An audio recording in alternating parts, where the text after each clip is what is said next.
Vivimos en un mundo en constante cambio que usted merece entender, porque es imposible interpretar la realidad que vivimos sin conocer cada uno de sus colores. Porque muchos son los tonos de la actualidad. Presentamos Matices.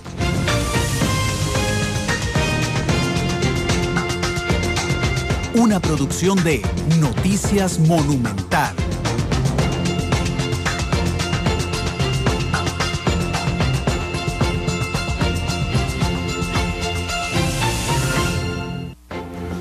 Hola, hola, ¿qué tal? Feliz tarde, bienvenidos a Matices, una muy lluviosa tarde de martes, apenas para sentarnos a tomarnos un café y hablar de temas importantes en Costa Rica y en el mundo. Isel, ¿qué tal? ¿Cómo estás? Buenas tardes. Buenas tardes, Randall, muy buenas tardes a toda la gente que nos sigue hoy en Matices. Y sí, un cafecito, una agua dulcita, si tiene un vinito también no está mal, porque hoy el programa va a estar muy, muy interesante y yo sé que lo van a disfrutar. Yo creo que ya quienes le reconocen la voz ya lo escucharon. Buenas tardes. Escucharon de fondo a nuestro invitado del día de hoy, don Constantino Urcullo. Ahorita vamos a hablar con él, pero vamos a saludarlo de una vez. Don Constantino, ¿qué tal? Buenas tardes. Buenas tardes, don Randall. Buenas tardes, Isel. Qué gusto estar aquí con ustedes. Gracias, don Constantino. Nuestro principal analista político estará aquí hoy con nosotros. Ahorita les vamos a contar de qué se trata el tema del día de hoy, un día en que hay informaciones importantes. Una de ellas es, sin duda alguna, a nivel internacional, la llegada del Papa Francisco a los Estados Unidos. Tuvimos un amplio reporte el día de hoy de lo que ocurre en Washington, Isabel. Sí, ya hay mucha réplica en redes sociales y en medios internacionales. Acaba de caer un fuerte rayo y sonó durísimo. Bueno, sí. Les contaba, hay una fuerte réplica en medios internacionales sobre una visita del Papa. Estamos, ahora sí.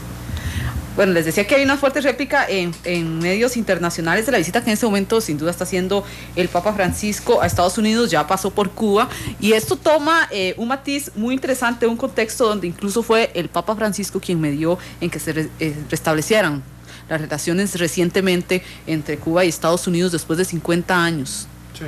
Sí, muy interesante. Yo estoy seguro que el Papa habló con Castro, con Raúl Castro, del tema en privado, que había algunas críticas de medios internacionales de que el Papa no había hablado de este tema en público, pero bueno, hay temas que se tratan en privado, dijo Federico Lombardi, el portavoz del Vaticano, y estoy seguro también que hablará con Barack Obama de este tema. Acaba de llegar el Papa Francisco a la base militar Andrews en Washington, fue recibido ahí por Barack Obama, por su esposa Michelle, y también por Joseph Biden, el vicepresidente de los Estados Unidos, que es católico, además Biden.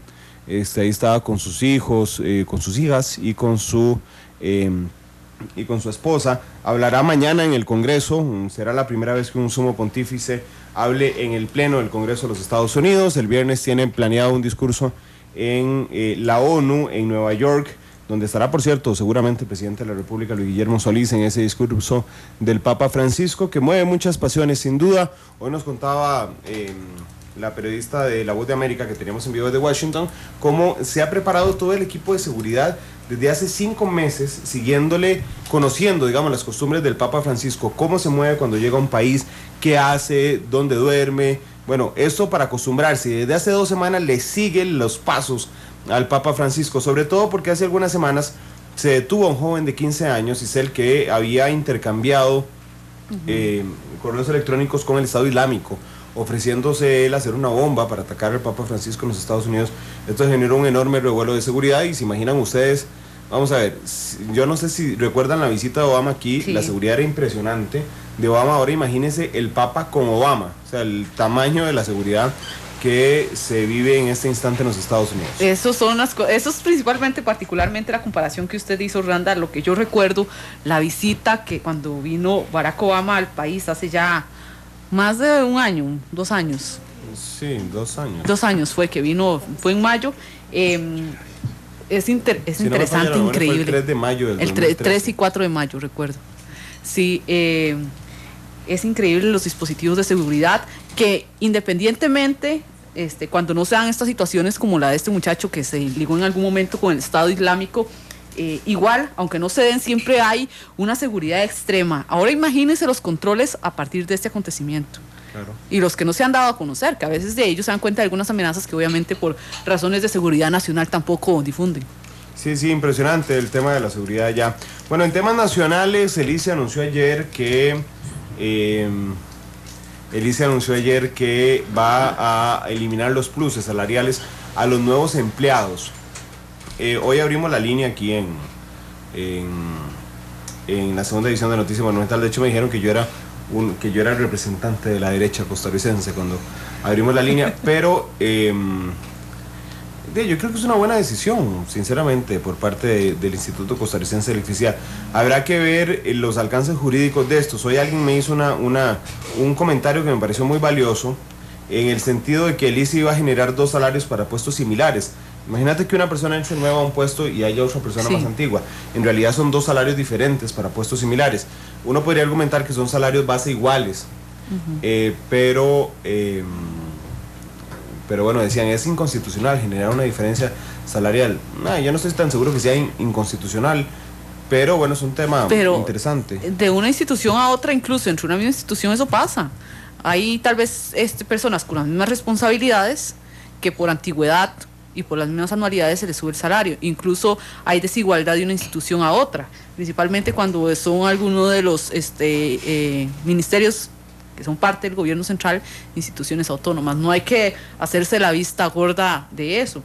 Es evidente que independientemente de la medida que tomó el ICE o no, esto debe llegar para generar una mejor fiscalización del empleo público, que es algo que es justo y necesario en realidad. Claro, sobre todo porque hay enormes diferencias, y aquí yo he puesto el punto, digamos, desde la posición editorial de Noticia Monumental. No son los empleados públicos los que reciben beneficios, son los funcionarios, los empleados de instituciones autónomas, encabezadas por Recope y Habdeba, digamos que son los 2 casos más claros. Está el ICE, está la Caja, están las universidades, pero ya el rector Henning Jensen propuso un recorte interesante, y entonces esto habla más bien de la responsabilidad de las instituciones sobre este tema. Incluso instituciones que han adoptado lo del salario único. No es el ICE la primera institución que lo ha hecho. No es el único, tener razón, no es el único. Y de hecho, esto puso a celebrar a los libertarios. Soto Guevara salió muy feliz. Gerardo Vargas del Frente Amplio salió muy contenido hoy en la mañana en Noticia Monumental, diciendo que lo iban a analizar con lupa, que no querían que se afectaran derechos de empleados públicos. Creo que el ICE se está cuidando de que sean nuevos empleados con el fin de no afectar derechos adquiridos por las personas que ya están trabajando. Exactamente, ¿verdad? Es que hay que valorar eso. Primero, usted no puede quitarle derechos adquiridos, porque es cierto que sería completamente contra la ley. Imagínese la calidad de manifestaciones que se harían. Si ya la gente se manifiesta en instituciones públicas a los que no les van a tocar el salario, ahora imagínese si usted les toca los salarios. Claro, sí. Es que es un pecado capital en cualquier lugar del mundo tocarle la bolsa a cualquier persona. Isel, pero ayer tuvimos aquí a la Contralora General de la República y dijo 2 cosas importantísimas. Es necesario tocar el tema de las remuneraciones. Es necesario porque es uno de los puntos focales del déficit fiscal en nuestro país. Ella lo dijo aquí ayer. Y quienes han estudiado este tema y quienes defienden que se debe hacer una reforma al empleo público, precisamente proponen empezar por ahí, por empezar a establecer un salario único, o un salario único global, como lo dice el ICE, a las personas que están ingresando, a las personas nuevas, porque ya con los que están ahí, los que tienen derechos adquiridos, definitivamente, ahí sí es muy complicado trabajar. Sí, pero bueno, vamos a ver qué pasa. ¿Qué nos deparó hoy además el Consejo de Gobierno? A lo largo de la tarde estaremos compartiendo las notas con ustedes. Un Consejo de Gobierno que se le complicó un poco hoy al ministro de Comunicación, Mauricio Herrera. Hubo consultas directas al presidente sobre si es él el que está detrás de las llamadas de su gente de prensa y comunicación a los medios de comunicación pidiendo el cambio de enfoques. Eso fue interesantísimo hoy en el Consejo de Gobierno. El presidente dijo que no. Qué interesante. Que no está atrás. Pero ahí tal vez sí hay que hacer la salvedad de eso. A veces hay subalternos al presidente que toman decisiones que no pasan por el presidente. No sé si en este caso y que dicen, es que el presidente dice. El presidente dice. Sí, es que les va a dar más autoridad. Claro, pero bueno. Pero el problema es que indirectamente se expone. Claro, pero bueno, vea que el presidente dice, no soy yo, digamos, el que da sus lineamientos, y se le armó ahí un alborotillo en el Consejo de Gobierno del día de hoy. Bueno, Vamos al tema de fondo, en matices. La semana pasada, el viernes particularmente, se presentó una encuesta, se hizo pública una encuesta de Sid Gallup para el grupo Repetel y Central de Radios, que tenía elementos muy interesantes, tenía un montón de elementos. Hablaba de política, hablaba también de cosas sociales, hablaba de funcionarios públicos, por cierto. Pero bueno, dejemos que sea Isel en este reportaje muy corto que nos cuenta qué decía la encuesta de Sid Gallup, y hoy don Constantino, que dice Adolfo aquí que ya lo extrañaban matices, que hace días no está, dice en Twitter. Entonces vamos a escuchar el reportaje y regresamos para hablar a fondo con don Constantino de este tema. 2:18. La más reciente encuesta de Sid Gallup muestra una amplia fotografía apoyada por la percepción que tienen los costarricenses sobre temas políticos y de amplio debate social. No he fallado en una sola de las visitas pidiendo nuevos impuestos y explicando por qué hay que obtenerlos.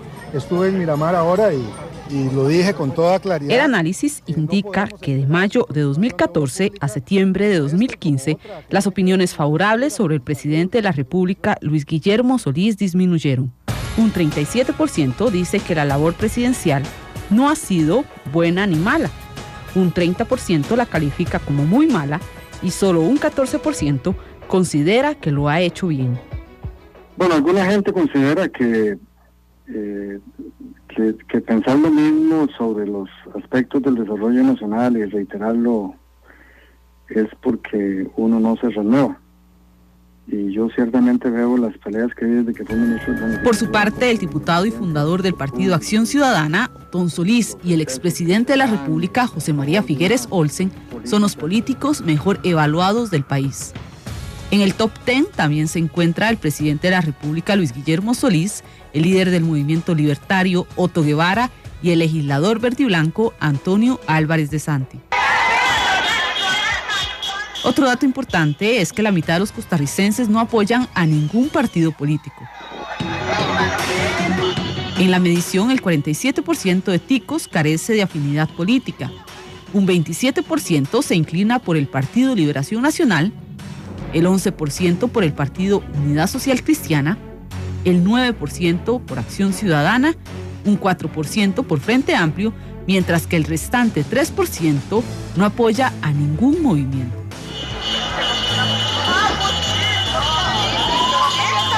En temas sociales, la medición también presenta matices muy importantes, entre ellos que el 82% de las personas en Costa Rica no aprueban el aborto por decisión propia. El panorama cambia parcialmente si el feto es producto de violación. En este caso, el 55% tampoco estaría de acuerdo en el aborto, mientras que el 35% sí apoya la decisión. Además, la mayoría de costarricenses están en contra del matrimonio entre personas del mismo sexo. En este contexto, el 61% de los ticos no aceptan esta unión entre personas homosexuales, un 23% está a favor y un 16% prefirió no opinar. Por otra parte, un 53% de la población apoya la fecundación in vitro, mientras que el 43% dice estar en contra. En medio de esta fotografía que se ha tomado sobre temas de amplio debate en el país, hoy en Matices analizamos los diversos tonos.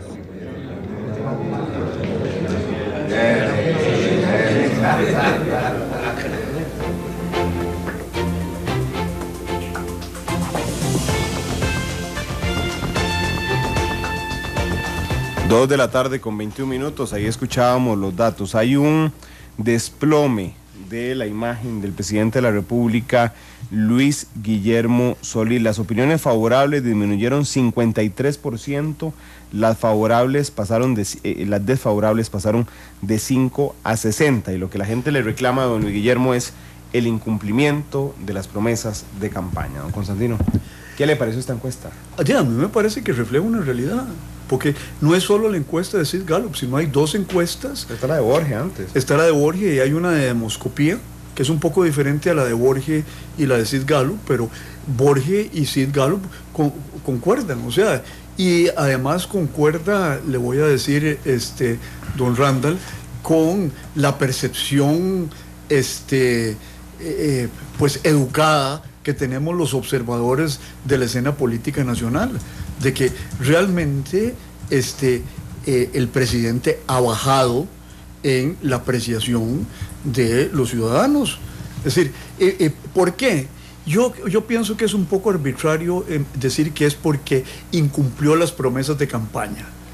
Yo pienso que hay que meter otros factores ahí en explicación. Uno de ellos es que se generaron expectativas muy altas por la misma dinámica de la campaña, por lo inédito de su emergencia en la vida política.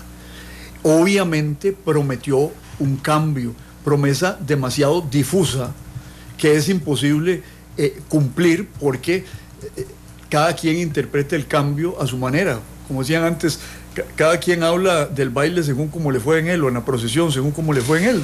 Entonces, yo siento que el tema es un poco más complejo que explicarlo únicamente a partir de las promesas incumplidas. Hay que introducir ahí otro elemento, los errores cometidos, tanto políticos como de comunicación a lo largo de este año y pico.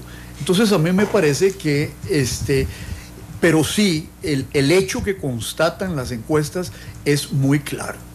Es que hay un desplome. A mí me decía una amiga periodista cuando me contaba sobre los resultados de la encuesta, y la metáfora no puede ser más clara y cruel, decía, se cayó como un piano. Y yo creo que eso es lo que estamos asistiendo. Desgraciadamente para el presidente, desgraciadamente para el país, porque siento, Randall, de que no estamos en un momento de la evolución política del país, del gobierno, como para que se caiga tan rápido un presidente que llegó en una manifestación de alegría tan enorme como la que llegó Luis Guillermo. Pero no es normal que en el segundo año se venga abajo. O aquí lo particular, digamos, de la administración Solís es el tamaño de descenso que tiene. Yo creo que ahí hay un elemento. Lo que pasa es que en esto no hay normalidad, mire. Aquí no hay reglas rígidas. Cada administración es un caso singular y obedece a dinámicas particulares cada administración. Entonces, doña Laura empezó a caerse a partir del momento de la trocha, si usted bien recuerda, ¿verdad? Cuando estalló ese escándalo. Son los hechos específicos los que generan las caídas. Ahora, un gobierno que llega muy en alto, pero que empieza a cometer errores repetidos. Se le van ministros. Se le va un ministro estrella como Celso Gamboa. Se va la ministra de Ciencia y Tecnología en medio de un escándalo. Se le va la directora de redes sociales de la Casa Presidencial, se va la ministra de Salud. Es decir, y yo lo que siento es que se va acumulando, no comete el presidente Solís, y lo he dicho en muchos lados, grandes errores que nos podamos decir nosotros, causó una crisis nacional. No hay una crisis nacional causada por el presidente Solís, eso es cierto, pero son tales los errores acumulados y repetidos, que al irse sumando crean un saldo perceptual negativo importante sobre la administración de Solís Rivera. Es muy valioso, Constantino, lo que usted acaba de decir, porque normalmente sí, a veces se cae en apreciar únicamente los fríos números de las encuestas. El tanto por ciento dice que lo quiere, el tanto por ciento dice que no lo quiere. Pero a veces es bueno ubicarse en el contexto que está viviendo el país. Tomando en cuenta este contexto, ¿igual está mal parado el presidente? ¿O es todo ese montón de hechos que está en torno a él lo que hace que se vea más feo el panorama? Mire, yo estoy preparando un trabajo de análisis sobre el gobierno para una actividad de consulta profesional que tengo. Y lo titulé de esta manera: problemas sistémicos agravados por dispersión gubernamental. Nosotros, el país tiene una serie de problemas sistémicos, uno de ellos es el déficit fiscal. Es decir, eso no lo creó don Luis Guillermo, viene de atrás. El país tiene un problema sistémico que es la implosión del sistema de partidos y la gran fragmentación parlamentaria. El país tiene un problema sistémico y es que los políticos le patean la bola a la Sala Constitucional para que resuelva los temas álgidos y judicializan la política de esa manera. don Luis Guillermo ingresa al terreno de juego, para usar esa metáfora futbolística, en ese contexto. Además, entra en el contexto de una sociedad que ha cambiado profundamente, que está propensa a la movilización política, propensa a la protesta social. Los partidos políticos no logran canalizar las demandas de una sociedad muy transformada, y los grupos de presión, le hace sindicatos, por ejemplo, tratan de transformarse en partidos políticos. Coalición Patria Justa, Frente Amplio, PAC formal. Entonces, el PAC mismo, que debería ser el instrumento de gobierno de don Luis Guillermo, está fragmentado en 3 o 4 tendencias. Entonces no es don Luis Guillermo el que crea ese contexto y ese entorno. Él lo insertan en ese entorno, es parte de ese entorno, pero ya adentro comete esta serie de errores, contradicciones. Por ejemplo, ustedes citaban una contradicción hoy en el Consejo de Gobierno, de que el presidente aparentemente, porque a mí no me consta, pero aparentemente el ministro de Comunicación llama a los periodistas a que rectifiquen informaciones, y los periodistas le preguntan al presidente que si fue que él le dijo al ministro, porque aparentemente el ministro dice que es que el presidente le dijo, y el presidente lo desautoriza en público. Entonces, ¿qué es la sensación que queda? Bueno, de que hay descoordinación. Es decir, a mí me dice un diputado de Liberación, estamos negociando aspectos del déficit fiscal con el ministro de Hacienda, llegamos a un acuerdo y lo traemos a la Asamblea Legislativa, y los diputados, ciertos diputados del PAC, lo bloquean. Entonces, no hay armonía, no hay unidad en el gobierno, y entonces, bueno, uno no gobierna solo en el vacío, uno gobierna con sus instrumentos partidarios, con sus dirigencias partidarias, y no gobierna solito ahí en Zapote. Y entonces el presidente está aislado en Zapote con su grupo de amigos, como diría don Vladimir, ahora en un artículo famoso que escribió en la prensa, don Vladimir de la Cruz, y ya sin obispo que le dé aires de santidad al gobierno, ¿verdad? Entonces, en medio de un problema sistémico que es la parálisis política y los problemas de gobernabilidad del país. Entonces, ese es el problema real. El problema no es que don Luis Guillermo sea malo o que sea inepto, no. Don Luis Guillermo es un buen hombre, es un hombre con una formación académica fuera de serie, pero él le tocó, como dice él, una cosa es verla venir y otra bailar con ella. Claro, sin duda. ¿Cuánto pesa, don Constantino, el tener ese elemento de apoyo?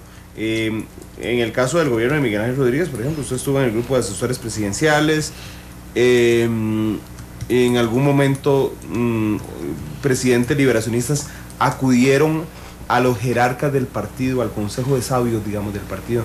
Don Guillermo no tiene consejo de sabios. No tiene consejo de asesores. Esa es la otra, no tiene consejo de asesores, no tiene consejo de sabios. ¿Cuánto pesa esa asesoría de alguien que está un poco afuera, digamos, de la administración general del poder o diaria del poder, y al que pueda acudir el presidente en busca de consejo, de visión, de apoyo? A mí no me gusta la cuestión de sabios, ¿verdad? Porque sabios solo... No, yo lo hablé del partido. No, pero en el mundo, sabios solo nuestro Señor, ¿verdad? Pero, don Randall, yo creo que los expertos, la gente que conoce de política, que conoce de temas específicos, han estado presentes en la política costarricense. Fíjese usted que don Daniel Oduber tenía una oficina de planificación importante.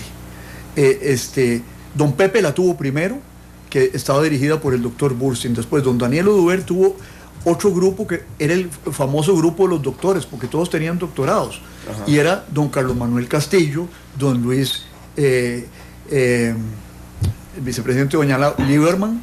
Después estaba ahí también varias gente de mucho peso. Después el Fernando Naranjo también.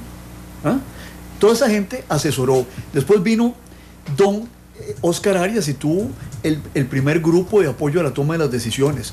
José María Figueres tuvo un grupo similar liderado por doña Florisabel Rodríguez. Sí. Don Miguel Ángel Rodríguez también tuvo su grupo, el CAP, el Consejo de Asesores Presidenciales. Éramos 6 asesores presidenciales especializados en áreas. ¿Cuál es la importancia de esta gente? Que esta gente, el presidente no lo puede abarcar todo, y no se puede entregar en brazos de sus ministros, porque los ministros tienen que cabalgar la burocracia de su ministerio, que tiene sus intereses propios. Entonces, el grupo de asesores de Casa Presidencial es un grupo que le responde nada más al presidente, su interés es el del presidente, tiene una visión de conjunto y no solo de cada ministerio, y entonces el presidente se puede apoyar en ellos para darle una dirección general a su gobierno. Doña Laura no logró conformar eso, valga decirlo, y don Luis Guillermo tampoco han logrado conformar eso, lo que les impide tener una visión de política general de qué es lo que está ocurriendo. Y entonces lo que hacen presidentes que no tienen esa instancia es que reaccionan ante los acontecimientos, apagan incendios, pero no pueden iniciar política pública, porque la política pública la tiene que iniciar el presidente, pero el presidente tiene que decir: esto es lo que se va a hacer, estos son los objetivos y estas son las acciones que yo a usted, ministro, le recomiendo que siga. Esto no lo veo en este gobierno. En este caso es la falta de esa estrategia que incluso usted ha señalado y que se ha visto invisible durante toda esta administración, o también la falta de ese consejo de personas que esté alrededor que tengan el colmillo político, que la verdad es que muchos no tienen, que están allá adentro. Bueno, las dos cosas. Es decir, si hay gente con colmillo, puede diseñar una estrategia y sugerir acciones. Entonces, lo que se trata con tener un consejo de esos es incorporar a la gente que sabe cómo se patea la pelota a la elaboración de la estrategia del partido. Pero el presidente solo no puede hacer eso. Digamos, eso se puede haber hecho en una Costa Rica de 750,000 habitantes, pero vamos llegando a 5 millones de habitantes, es decir, no somos una cosita chiquitica. Si nos medimos con la China, obviamente, con la India, claro, desde luego, pero manejar a 5 millones, organizar el gobierno de 5 millones de seres humanos es algo complicado. Entonces, hay que contar con organismos especializados que respondan al presidente. Y esto ocurre en todos los países del mundo. Mire, en los Estados Unidos, por ejemplo, existe el Departamento de Estado, que administra la política exterior, pero existe un Consejo de Seguridad Nacional y un consejero de Seguridad Nacional que responde directamente al presidente, a ningún otro ministro. Y muchas veces hay conflictos entre ese consejero y el secretario de Estado. Claro. Pero, ¿por qué? Porque el consejero lo que tiene es una responsabilidad: vigilar que el ministro haga lo que el presidente le dijo que tenía que estar haciendo, vigilar a la burocracia de los ministerios. Claro. Inclusive el jefe de gabinete, por ejemplo, en Estados Unidos. Es importantísimo desde el punto de vista de la política interna. Sí, sí. Pero es casi el brazo derecho del presidente para fijarse que se cumpla lo que pide el presidente. Es el ministro de la presidencia, sí, de ellos. No solo se habla de la imagen del presidente en la encuesta, sino del rumbo del país que trasciende al presidente Solís. Y estos resultados aumentan conforme pasa el tiempo. Es decir, que vamos hacia el destino correcto.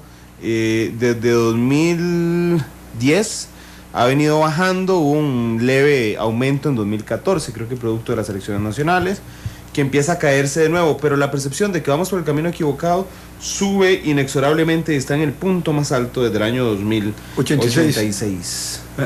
Concuerda con Borges también, que anda por los 80 también. Sí, sí. Creo que el tema es de que obviamente el cambio de partido de gobierno, la irrupción de un nuevo partido por primera vez en el poder ejecutivo, eso crea incertidumbre, porque la gente no sabía.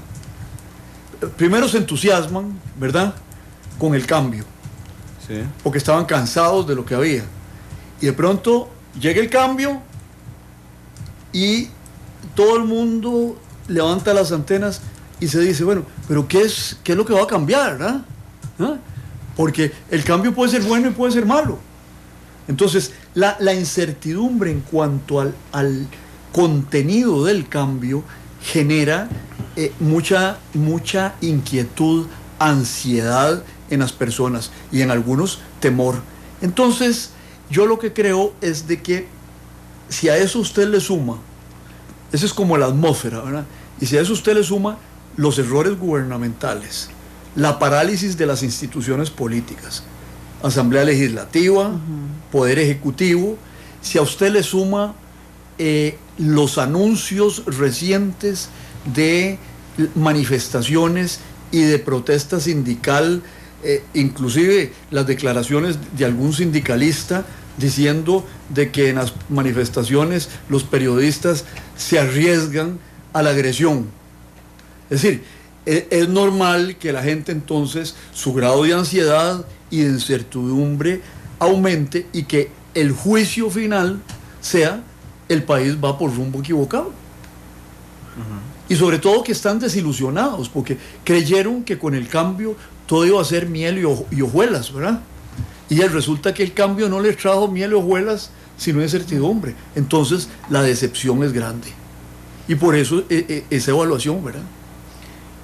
Si nos vamos más allá, don Constantino, y vemos los datos en cuanto a la afinidad política que tienen toda la población encuestada con los partidos políticos, también se acentúa más el cambio de mentalidad de los pobladores. El 47% no tiene un partido político. Se ha perdido esa raíz y ese sentido de pertenencia a Liberación Nacional de Pepe Figueres, a la Unidad Social Cristiana que se creó a mediados de los 80. ¿Qué se puede evidenciar eso y en cuánto puede corroer en ese momento una percepción del mismo gobierno? Eso se dio desde hace rato, ¿verdad? Es decir, la irrupción de Otón Solís en el 2002 marcó eso de una manera importante y las dos elecciones posteriores también lo marcan.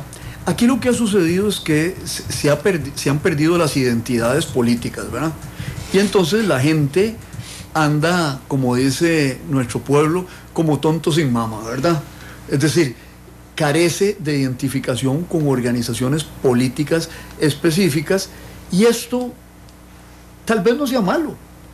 Lo que nos ocurre es un votante más independiente de las organizaciones partidarias, pero sí anuncia una campaña del 2018 similar a la que tuvimos en el 2014, donde vamos a llegar a las elecciones con un porcentaje importantísimo de gente que no tiene afiliación partidaria ni tiene escogencia partidaria y que entonces el rumbo de la campaña política va a marcar de manera significativa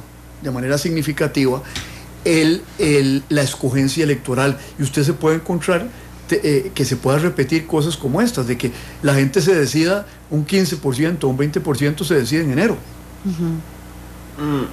Yo fui a una presentación de un libro suyo que me impresionó enormemente sobre la responsabilidad de los partidos políticos en los cambios, digamos, que debe tener el sistema político. Y acabo de reflexionar sobre el estudio que hizo el Estado de la Nación en las elecciones, que no fue una encuesta de carrera a caballos, sino que siguió a un grupo de gente, ¿verdad?, específico, sí, y notó cómo iban cambiando sus preferencias electorales conforme pasaba el tiempo, con resultados tan increíbles como que había alguien que empezaba apoyando a Otto Guevara y terminó apoyando a José María Villalta, o al revés, ¿verdad?, que son más o menos los dos polos de la ideología del espectro ideológico, sí, costarricense, ¿verdad?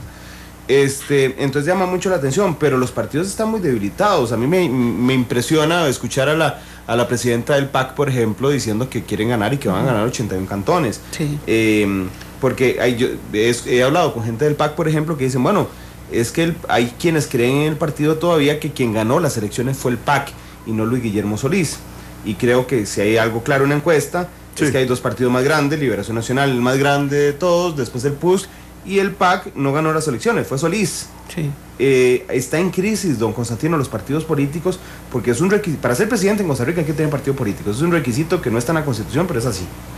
Mire, están en crisis los partidos políticos desde hace rato, no desde ahora, y es que el sistema de partidos se implosionó. ¿Qué quiere decir que el sistema de partidos se implosionó? Desde que se transformó de una manera radical con emergencia de nuevos partidos y el desplome del PLUSC fundamental, del PUSC fundamentalmente. Entonces, ¿qué es el problema? Yo creo que el problema no es fortalecer los partidos en abstracto. porque los partidos se fortalecen en la lucha política. ¿Ah? Y entonces usted ha visto que a la vez que se debilitan unos, se fortalecen otros. El Frente Amplio pasó de tener un diputado a tener 9 diputados, y pasó de tener menos del 1% de la votación presidencial a tener el 17% de la votación presidencial. Aquí lo fundamental es que los actores partidarios cambiaron. La ubicación de los actores y el posicionamiento de los actores partidarios cambió de manera significativa. ¿Crisis de los partidos? Sí, pero emergencia de partidos nuevos también. Reconfiguración del sistema de partidos. Sí hay una nueva reconfiguración del sistema de partidos, pero toda esa novedad lo que crea es incertidumbre y crea un sentimiento de que las cosas no están bien ni están estables. Ahora que usted citaba esto de Frente Amplio en los partidos políticos, llama mucho la atención porque si usted se pone a analizar la lista de diputados que tiene en este momento la Asamblea Legislativa, de los 9 partidos que lograron una curul, los únicos movimientos políticos que tienen presencia en todas las provincias es Liberación Nacional, que fue, por cierto, el que sacó más diputados, Unidad Social Cristiana y el Frente Amplio. Eso es una señal muy interesante ahora que vienen las elecciones municipales. Claro. No, y es interesante, mire, uno de mis alumnos acaba de hacer un trabajito muy interesante estableciendo correlaciones entre los índices de desarrollo humano cantonal y la votación de los partidos. Y usted se encuentra cosas muy interesantes. Por ejemplo, el PAC se desarrolla en área urbana, se desarrolla con gente de educación superior, de altos ingresos. En cambio, el Frente Amplio, y en la zona central del país, el Frente Amplio tiene su desarrollo en la zona central del país, pero, por ejemplo, en Golfito el Frente Amplio saca el 35%. Hay lugares en que el Frente Amplio queda de primero o queda de segundo y el PAC queda de tercero o cuarto. Y el Frente Amplio le llega a personas de menores recursos y de más baja educación. Pero hay una característica importante que usted apuntaba, y es el hecho de que el Frente Amplio tiene implantación nacional. Por ejemplo, que puede ser más baja aquí en la zona urbana, en el gran área metropolitana, pero, por ejemplo, el PAC en zona costera hay lugares en que saca el 14%, Randall. Entonces, uno dice, como organización partidaria, pareciera que es más eficiente y desarrollada el Frente Amplio que el PAC.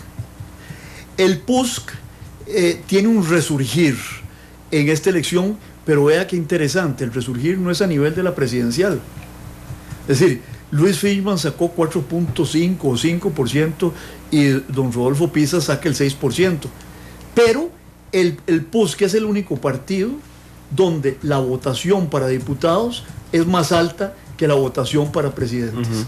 Todos los otros partidos tienen menor votación para diputados que para presidentes. Entonces, eso quiere decir, en cierto sentido, que hay un nuevo desarrollo de la organización local del PUSC, que está relacionado con la ruptura del nuevo grupo del PUSC con el calderonismo.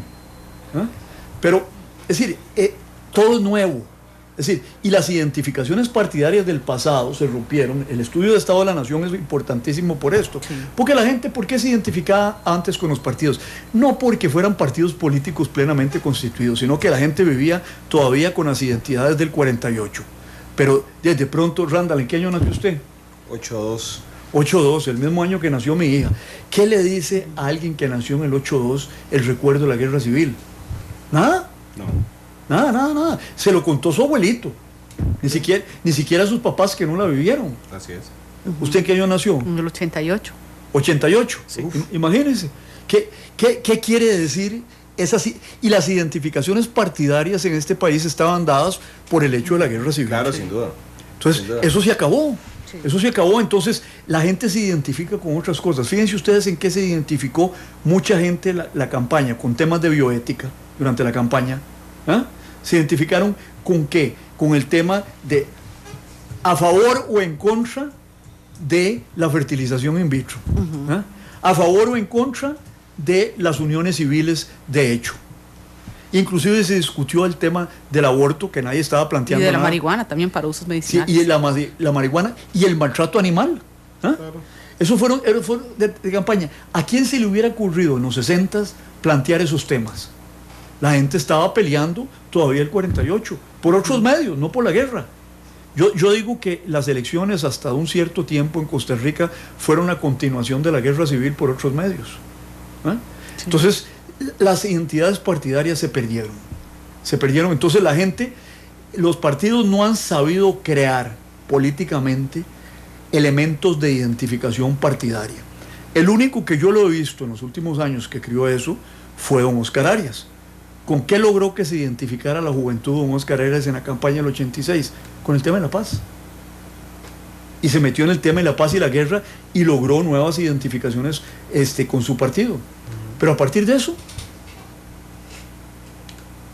Bueno, es interesante porque ahora que usted decía esto, estaba intentando repasar muy rápidamente la historia nacional para ver cómo desde la independencia han ocurrido hechos que vienen a renovar, digamos, el civismo costarricense. Independizados en el 21, la guerra civil del 56 marcó a partir de ese momento hasta 1900 las afiliaciones políticas, el golpe de los Tinoco, digamos, en el 17 viene otra vez, la guerra civil del 48, hay un poquito la presidencia de Carazo en el 78, pero después de ahí nada más, ¿verdad? La paz de Oscar Arias. Bueno, sí, la paz, pero es en la misma década de los 80, digamos. Sí, el TLC de Oscar Arias. Sí, en 2007. Sí, sí.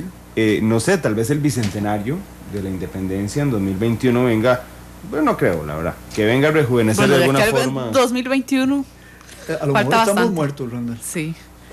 No diga eso, vamos a una pausa mejor para tomarme el café después de eso que Yo acaba es de que decir como ya usted. soy de la tercera edad y tengo un carnet de ciudadano de oro, tengo que estar pensando en eso. Va a estar pensando en eso, don Constantino Urcullo, 2:49. Vamos a la pausa, seguimos venimos para seguir hablando de esta encuesta de Sid Gallup, los más queridos y los más odiados de Costa Rica, 2:49. Ya venimos a contarles cómo salió la encuesta en eso. El 53% de los costarricenses creen que los empleados públicos reciben salarios y beneficios más altos de lo que merecen por su desempeño. El dato se desprende de la más reciente encuesta de Sid Gallup para el grupo Repretel y Central de Radio.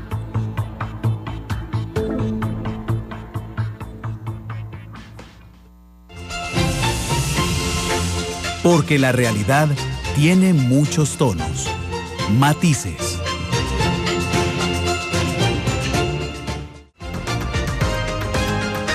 La actualidad, sus tonos, sus contrastes. Esto es Matices.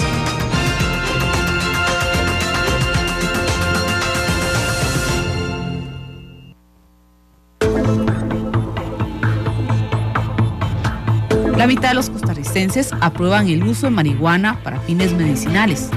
Así se evidenció en la más reciente encuesta de opinión publicada por Sid Gallup para el grupo Repetel y Central de Radios.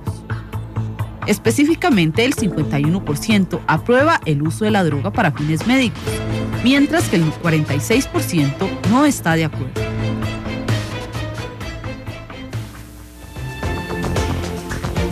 Dos con 55 minutos de la tarde. Acaba de publicar nuestra compañera Febe Cruz una nota en Monumental del presidente reaccionando a la encuesta. Dice: no puedo deprimirme, dice el presidente Solís, tras desplome de su imagen.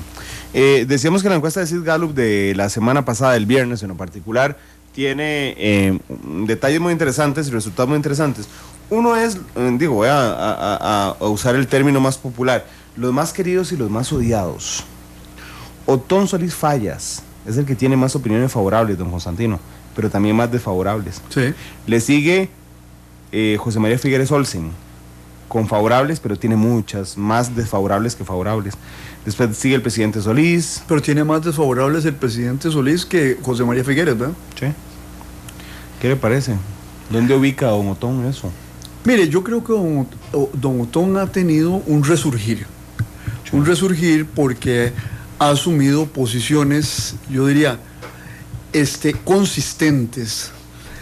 Yo a lo largo de mi vida pública he tenido muchas discrepancias con don Otón Solís, pero sí hay algo que le tengo que reconocer a pesar de esas diferencias, es que ha sido consistente con las posiciones que ha sostenido, y las ha sostenido, por ejemplo, con el tema de las convenciones colectivas, con el tema de la austeridad fiscal, y en la discusión que se ha presentado en estos días en el país, ha sido una voz firme y cantante. Yo creo que la gente les reconoce esa consistencia, que tampoco es un valor absoluto, ¿verdad? Porque uno puede ser consistente en el mal, ¿verdad? Pero a mí me parece que en este caso él ha tomado posiciones adecuadas en torno a la problemática fiscal, y la gente le ha reconocido eso. Don José María Figueres, después de estar ocupando el top de las canciones de la desfavorabilidad, pasa a segundo lugar, ¿verdad?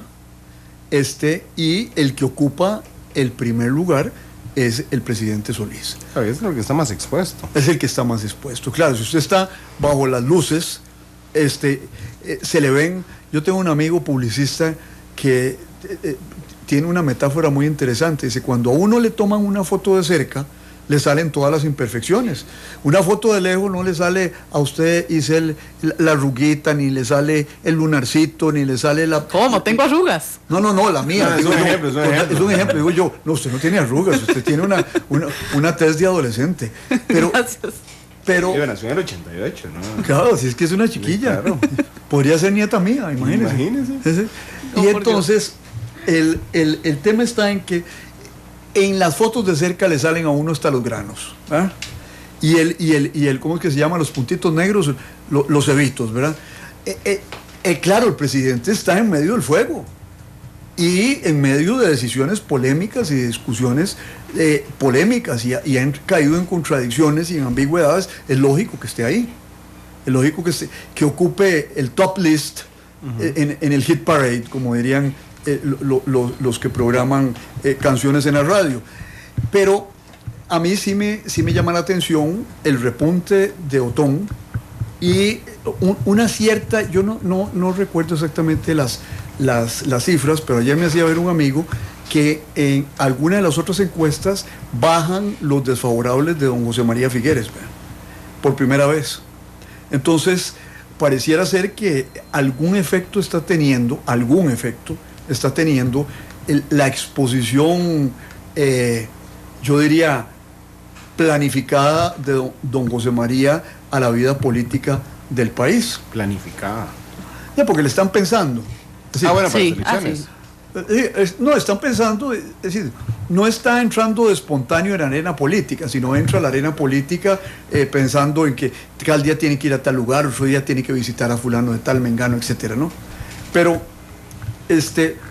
no es significativo ni es grande, pero esos tres personajes ameritan estos comentarios, don Randall. Villalta, ¿cómo sale? Recuérdemelo. Ya le voy a recordar, pero sale como de cuarto. Lo que pasa es que en el de Borges sí sale de segundo.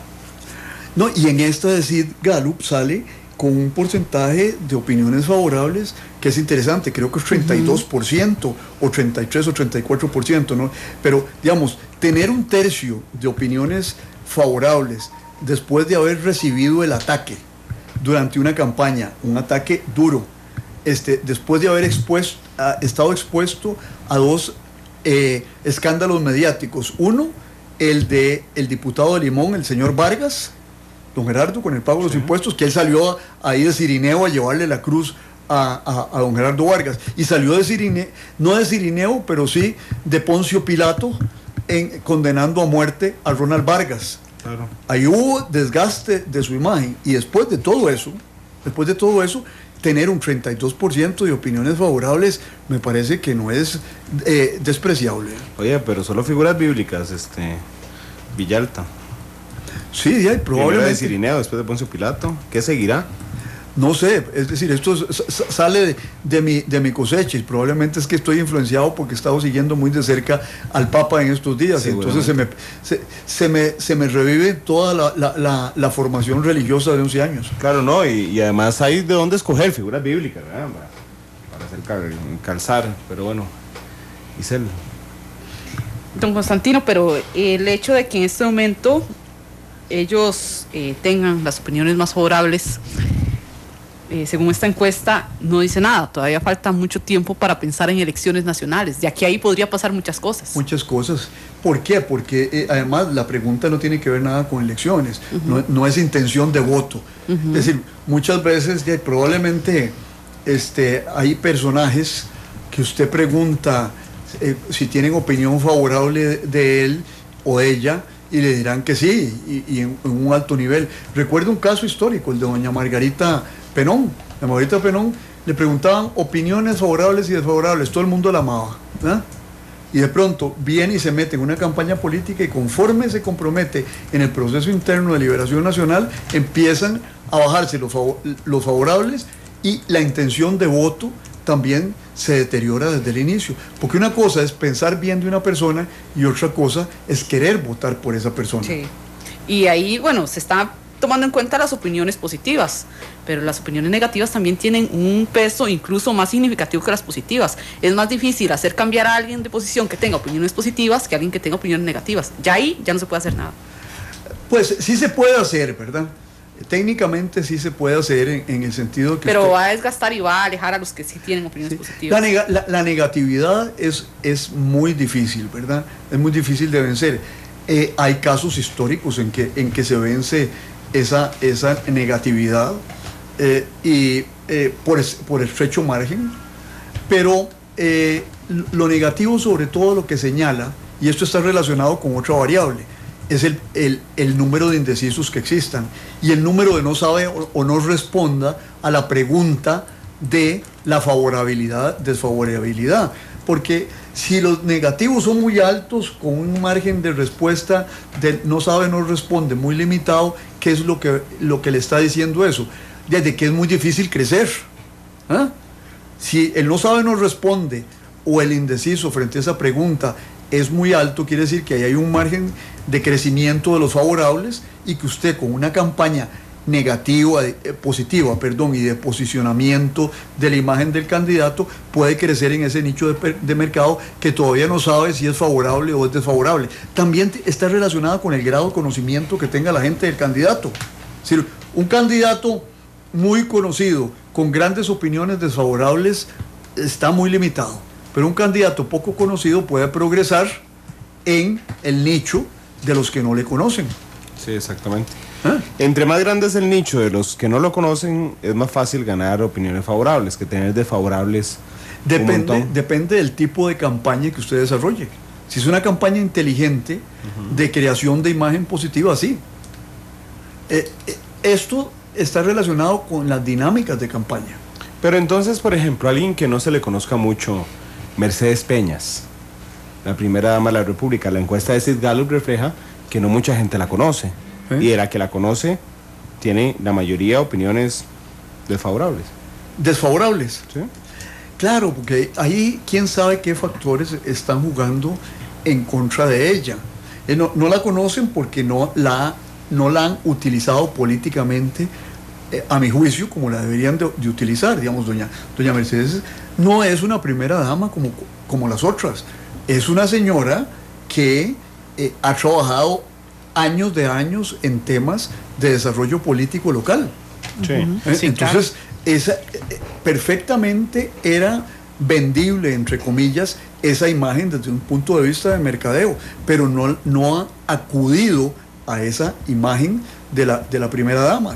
Y yo creo que ahí hay un serio error de comunicación. Y es una figura que la podían haber utilizado para reforzar a don Luis Guillermo Solís.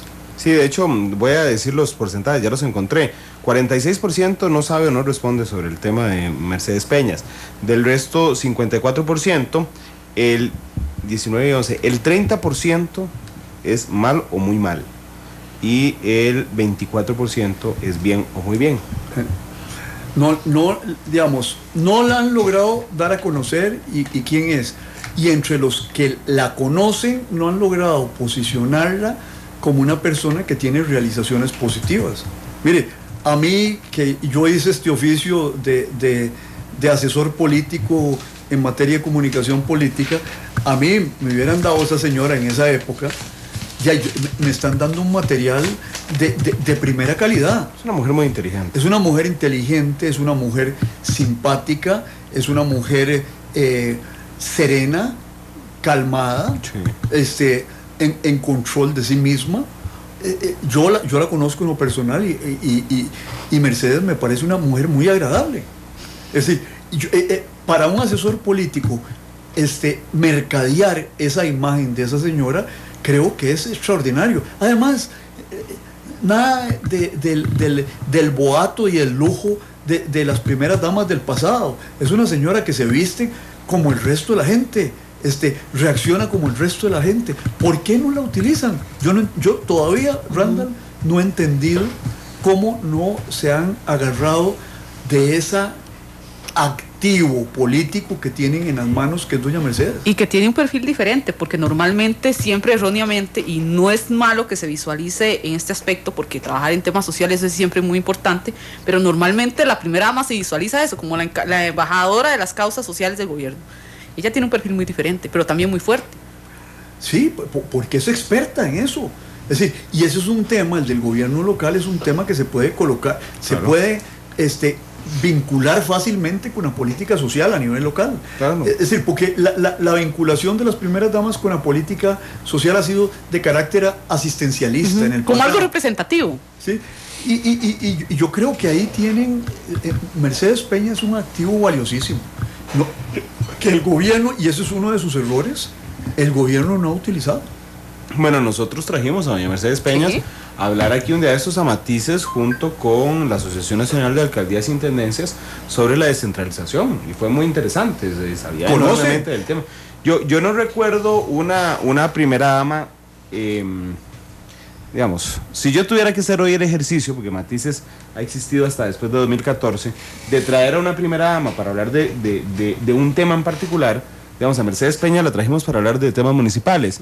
De ahí para atrás no recuerdo, digamos, no había pensado en haber traído una primera dama para un tema en particular, más que ella misma en sí como primera dama. ¿Verdad? Creo que la última, no sé, Gloria Bejarano me sonaría.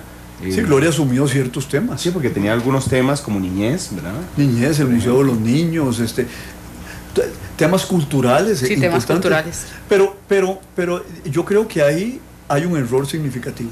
Okay. ¿Hay algún otro activo que estén dejando ahí sin aprovechar? Sergio Alfaro, por ejemplo, tiene un perfil mucho más bajo que Melvin Jiménez, pero sí, creo que está el propio. No sé. A mí me parece que Sergio podría tener un perfil más activo, podría tener un perfil más de amigable componedor, como dicen los abogados, porque el carácter de él es un carácter dialogante. Nunca he visto yo a Sergio en situaciones de buscar el conflicto y la bronca. Más bien es un hombre que busca el acuerdo, pero habría que resaltarle eso. Bueno, estoy dando muchos consejos al gobierno, y además no estoy cobrando. No, porque ahorita don Luis Guillermo, y quédese por ahí afuera porque viene para parando el ojo hoy a las 5. Sí, vamos a ver qué le pregunta Normal. No sé, tal vez Cecilia, que está realizando hoy, nos dice si el presidente llama para que Constantino se espere por aquello de algún otro consejo que haya oído hoy en Matices. 3:10, vamos a la pausa, regresamos con la última parte del programa.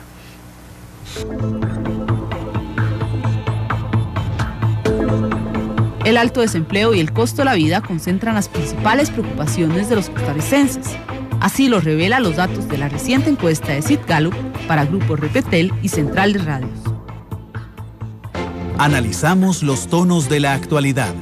Exploramos sus contrastes. Matices.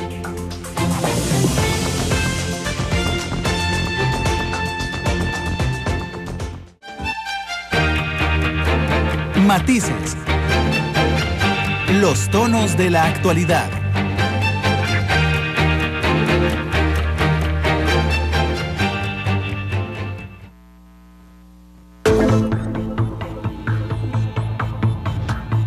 Un 37% de la población percibe que el gobierno no ha cumplido nada de lo que prometió. Un 39% dijo que poco y solo un 2% respondió que mucho. Esto, según la más reciente encuesta de Sid Gallup realizada a 1.225 personas en todo el territorio nacional. 3:16, nos quedan 10 minutos de programa. Estamos con Constantino Urcullo, nuestro analista político, hablando sobre esta encuesta de Sid Gallup. Hay un elemento, digamos, vamos a ver, la encuesta pasa por tema de FIF, que no se lo voy a preguntar, no es el tema, digamos, hoy político, pasa por un tema de marihuana, sobre el matrimonio homosexual, que a mí ahí yo acepto, me dejó un vacío porque preguntaron solo de matrimonio homosexual con esa frase, no preguntaron de uniones de hecho, de sociedades de convivencia. Habló sobre quién ganaba el campeonato nacional, que la mayoría piensa que es la liga, que tampoco vamos a hablar de ese tema. Desgraciadamente. Por eso no vamos a hablar de ese tema. Pero hay uno que sí me interesa y es la imagen de los empleados públicos. Salió muy abajo la imagen de los empleados públicos. O sea, mucha gente considera que son vagos y haraganes, que se necesita revisar sus beneficios.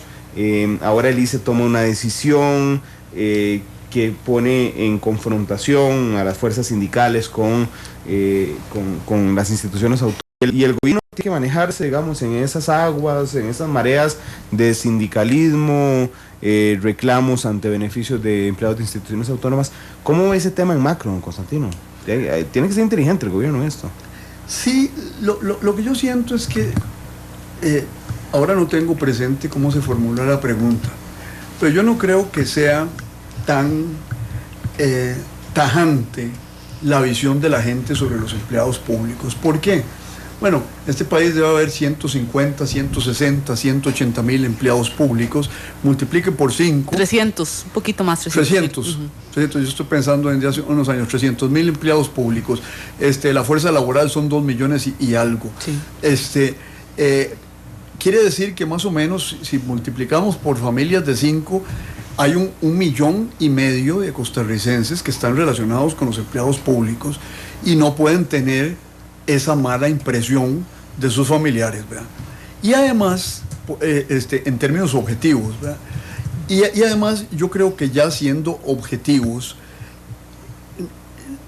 hay empleados públicos, tal vez la mejor caracterización del empleado público que yo he visto es en aquella película de Hernán Jiménez, El Regreso, la viejilla que está comiendo papaya mientras atiende en un mostrador, ¿verdad? Ajá. Y es un poco, todos tenemos esa experiencia, el empleado público ineficiente, que no responde a la demanda del que llega al mostrador, pero realmente mi experiencia de los empleados públicos, y es muy subjetivo obviamente, es de que la gran mayoría para mí es gente que hace bien su trabajo.